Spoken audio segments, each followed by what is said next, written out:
Et à présent l'heure de Ciné-Focus.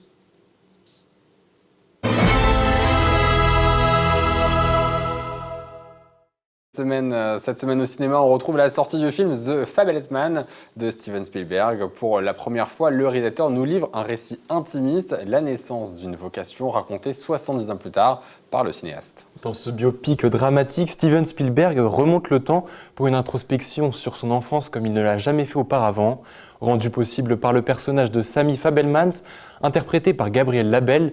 Dès les premières minutes, on voit le jeune Spielberg ébloui à l'âge de 8 ans par un film sur grand écran qui se découvre une vocation de réalisateur. Sa mère, incarnée par Michelle Williams, lui confie alors sa caméra de son père ingénieur informaticien, incarné par Paul Dano, pour l'aider à réaliser ses premiers courts-métrages. Et si cette vocation occupe une place positive chez le jeune réalisateur, au début du film, rapidement, elle va prendre une toute autre dimension. Oui, alors que ses parents traversent une crise affective, il est témoin d'une scène qui va tout changer en les filmant à leur insu. Bouleversé par cette découverte, il va décider de s'en émanciper et devenir réalisateur professionnel. Des tournages saugrenus aux mises en scène plus travaillées, on suit les premiers pas du réalisateur passionné et talentueux, tout en assistant à la déflagration de sa famille. Un récit poignant, émouvant et très travaillé. Movies are dreams.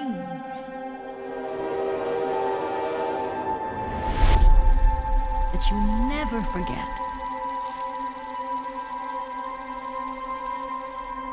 Sammy?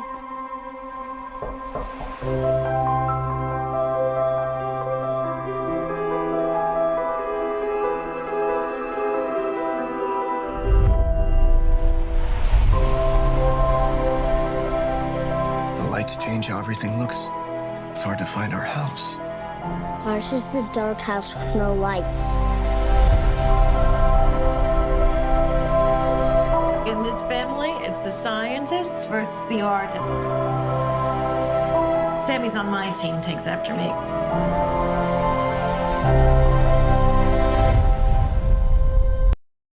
Et dans ce film, le Spielberg explore son enfance, un thème récurrent dans ses films, mais que légèrement traité.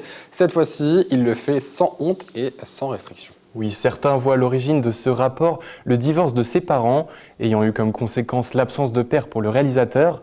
À travers E.T. ou encore Rencontre du troisième type, le réalisateur s'était déjà emparé du sujet dans de précédents films, mais jamais comme dans The Fabelmans.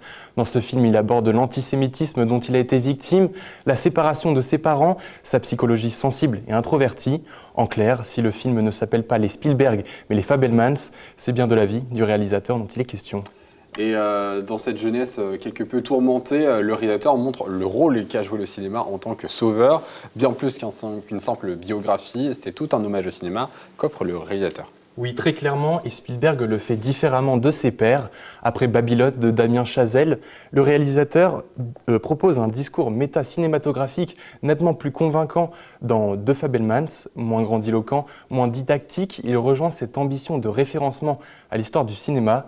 Plus justement, le réalisateur offre avec son film un hommage au cinéma. C'est le bouleversant, touchant, beau. C'était certainement la plus belle des manières pour le réalisateur d'offrir un hommage en évoquant sa vie, son histoire. Merci beaucoup Thiago, un film donc à voir en salle.